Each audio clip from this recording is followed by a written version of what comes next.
Hello and welcome back to Project 380. Today we're going to be tearing apart the Mark 2.5 again, and I'm in a little bit of a time crunch. I'm already way behind schedule, so I need to rip this car apart pretty quick. I need to try and rip off all the parts that I don't need, that I need to sell if they're worth any money, and box and store up all the parts I do need to keep. So a little bit different of a video today. It's not going to be your usual how-to video, but I wanted to bring you guys along to see how I tear this car up pretty quickly, and you'll never believe how I had to get the engine out. So without further ado, let's get to it. So the first job on today's big list is to get the exhaust off. It's got a twin tip back box on it, so that might be worth a little bit. As far as I'm aware, it's still got a cat on it, so that can be weighed in. And I need to get the exhaust manifold off, ready for the engine to come out. And since my garage floor is really filthy at the minute, I'm going to go get changed into some overalls.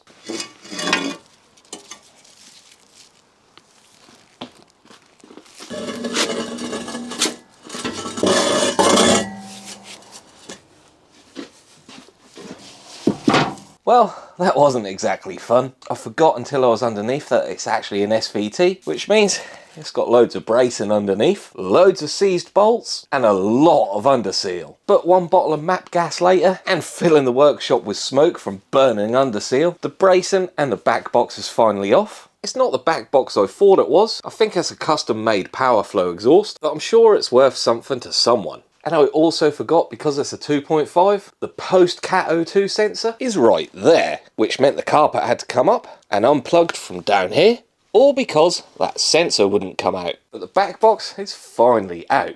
Now onto the cat, and because it's the SVT, there's more bracing, and the bolts for that don't look good. I'll see you in a minute, hopefully with a cat in my hands. So that hasn't exactly gone to plan. I've got the manifold off and the cat is all loose, but as some of you may be aware, there is a bracket holding that cat or downpipe onto the gearbox. I can't get that bracket off of the cat, and the bolts that hold that bracket onto the gearbox are well and truly seized. So I thought I'd try some of the other gearbox bolts, and they're pretty seized as well. So now my plans have completely changed. So the manifold's off, but the cat, it's still stuck down there. I'm not going to lie, I was pretty gutted that that engine isn't going to separate from the transmission, because I had in my mind that I wanted to set myself a little task and do a little video to see if I can remove this whole engine within an hour. But obviously, plans have changed. So I think right now I'm going to drain the coolant out of the car. I need the coolant out as I need the radiator out so I can get the engine out. I also need the coolant drained as I need to remove these two pipes here, which go to the heater matrix. I need that out of the way so I can remove the rest of the wiring harness. And while the coolant's draining, I think I'm going to drain the fuel tank, as this has still got quite a lot of fuel in it, and I need to remove the fuel tank anyway. Now usually you wouldn't take the fuel tank out while you're stripping a car, unless you need a second-hand fuel tank, but that will all become apparent once the car is all stripped down. So I'm going to try and find a drain pan in this mess of a garage and get that coolant drained.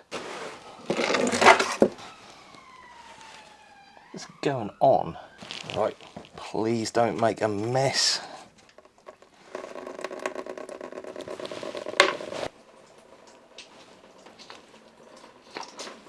So while that coolant's draining and hopefully not overfilling and spilling all out in the garage, I'm going to get the fuel tank drained. Now there's too much stuff up here for me to open the fuel tank at the top, pull the sender out and then drain it that way. So I think for now I'm going to go back in the boot here, take out the paneling that's in here, take the fuel fill neck off and hopefully dip into the tank that way. The carpet, the panel and the link pipe that goes from the fill neck to the tank are all removed. You may be asking why I didn't drain the tank from here. Well, right here is an anti-theft valve, so I'm going to dip my siphon straight into the tank there. And good news, we haven't overflowed.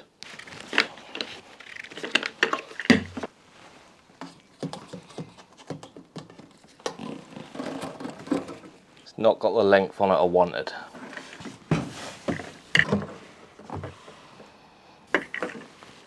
Smaller can it is.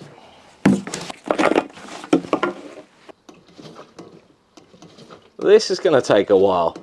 I managed to get about 15 litres out of the tank using that method. There's still a little bit left in the tank, but I'll get that last little bit when I'm ready to take the tank out of the car. The coolant has finished draining, which means I can remove those heater core pipes.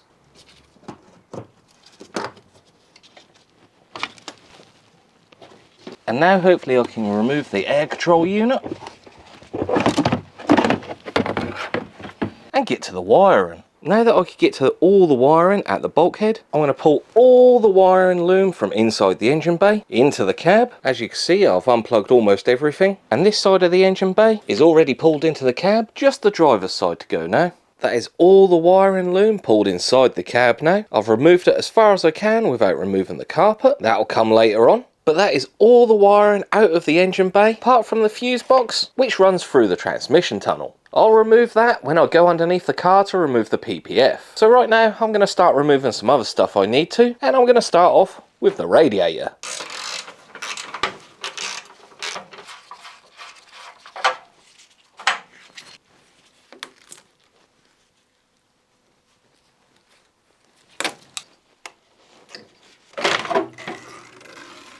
With the radiator out of the way, I think I'm going to drop the anti-roll bar, drain some of the power steering fluid out, remove the power steering cooler from the chassis, remove the reservoir from the chassis, tuck that up out of the way, and then get rid of this charcoal canister. The anti-roll bar's dropped, the charcoal canister's out, and the power steering cooler and the reservoir are tie wrapped to the engine. You'll see why later on. But now, as it's getting quite late, I think I'm going to undo the bleed nipples on the brake calipers and let them drain overnight, as I need to disconnect the hard lines to the subframe so the subframe can come out. And if there's brake fluid in there, that's going to make a mess. So I'm going to undo those, leave them to drain overnight, and I'll see you in the morning. Good morning, it is now the next day. That brake fluid has been draining overnight and the reservoir is now empty, which means hopefully I'm not going to make a huge mess. But today's task is getting that engine out. Now, as you know from yesterday, that gearbox is seized to the engine. That cat is stuck right down in there. So I think I'm going to have to take the engine, gearbox and subframe all out in one go. Definitely not what I wanted to do.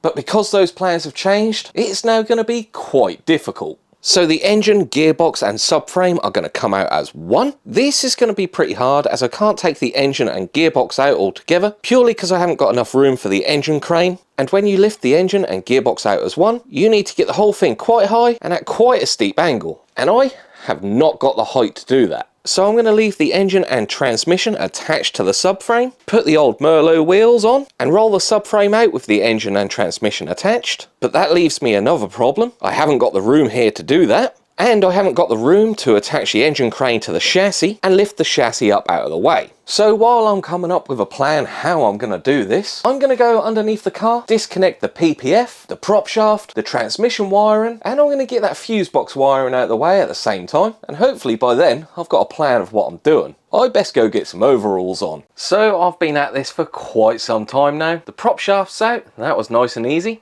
The PPF's out, that was seized and took a lot of persuasion and heat to get out. The fuse box and wiring harness that runs underneath the car through the transmission tunnel, that's out, that was a nightmare. Because this car had the standard clutch line, where it goes from one side of the engine bay to the other and back, the standard flexi line down at the bulkhead is still there. That had to be disconnected, as the wiring harness sort of hugs around that. And now I can't remove the flexi, as when I removed the PPF, the engine tilted backwards and has pinched that flexi line up against the bulkhead. But disconnecting that gave me just enough room to get the wiring harness out. I've disconnected the throttle cable, removed the fuel lines, disconnected the vacuum hose for the brake booster, unplugged the alternator and starter motor, which is part of that fuse box loom, taken the bolt out of the steering column UJ down there, and I think that is everything disconnected from the engine and transmission. Apparently I've missed that earth strap.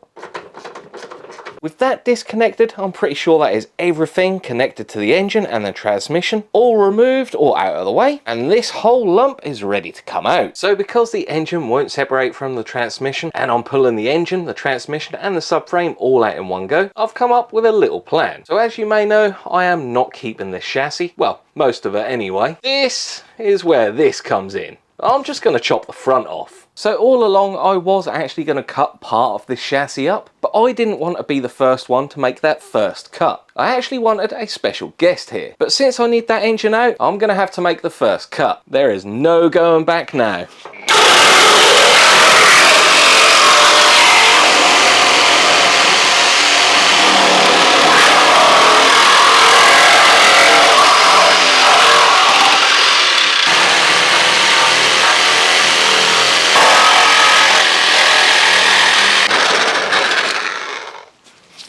Oh, I bent it.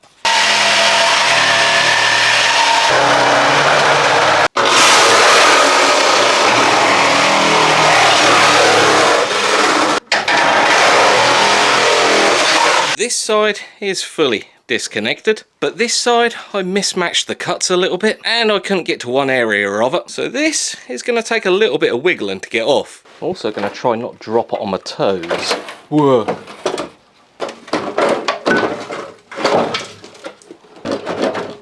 have to get the rip saw. Dear Lord, this is so rusty. How this was even held on, I don't really know. That's pretty bad. The driver's side, not too bad. But this side, I don't know how it didn't just fall off the car. I had a little whoopsie when this came off as well. I dropped it straight on the anti-roll bar and I've destroyed the drop link. Let's get this out of the way. Look at all this room for activities. Please don't cut off the front end of your MX-5 just to make the timing belt easier. You'll regret it. But I think the plan right now is to remove the rest of this anti-roll bar, which is just hanging on. That's off. And then I'm going to support the subframe and the engine with some axle stands, remove the last 6 nuts and bolts that hold the subframe to the chassis, put the old Merlot wheels on the front, and hopefully lower the engine, transmission and subframe all down to the floor all in one go, and then hopefully just wheel it forward. Now I'm hoping I haven't missed anything, but the wheels are back on the front, all the nuts and bolts are out, apart from one nut here on the subframe, and the top nuts holding the suspension in. I've got some big axle stands holding the chassis up, and 2 axle stands and a trolley jack holding the subframe and engine up. And I've cleared myself plenty of space to pull that engine out. So what I'm going to do now is remove that last nut on the subframe, then the 4 nuts holding the top of the suspension on either side. Then I can hopefully take these axle stands out, drop the engine and subframe and roll it out.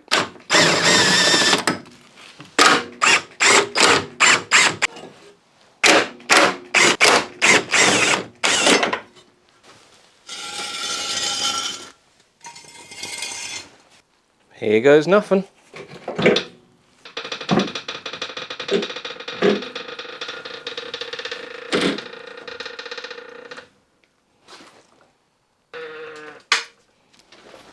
Keep getting stuck on something this side. What am I getting stuck on? Well, that sounded lovely. Oh, the steering.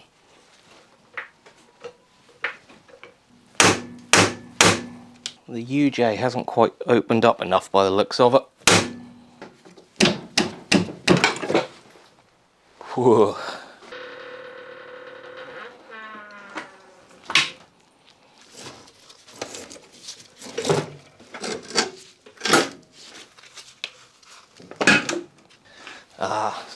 So the engine's tilted forward, which means the transmission's tilted upwards and it's dragging on the trans tunnel. I can't reposition it now either. It's just going to have to get dragged out.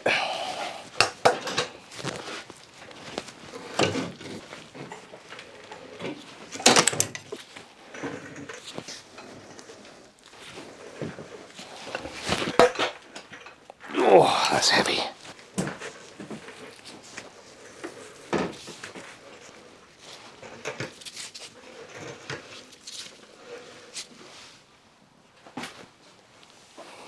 Well, that was a little bit traumatic. I'm probably going to leave things there for today, as I now need to fight with getting this transmission and the cat off of the engine, and then the engine off of the subframe, onto a stand and out of the garage, and then finally the subframe out of the garage, all in order to get that car back down on the floor and moved all the way forward so I could tear the rear end apart. So thank you for watching. Don't forget to like, share and subscribe if you're new, and I'll see you in the next one.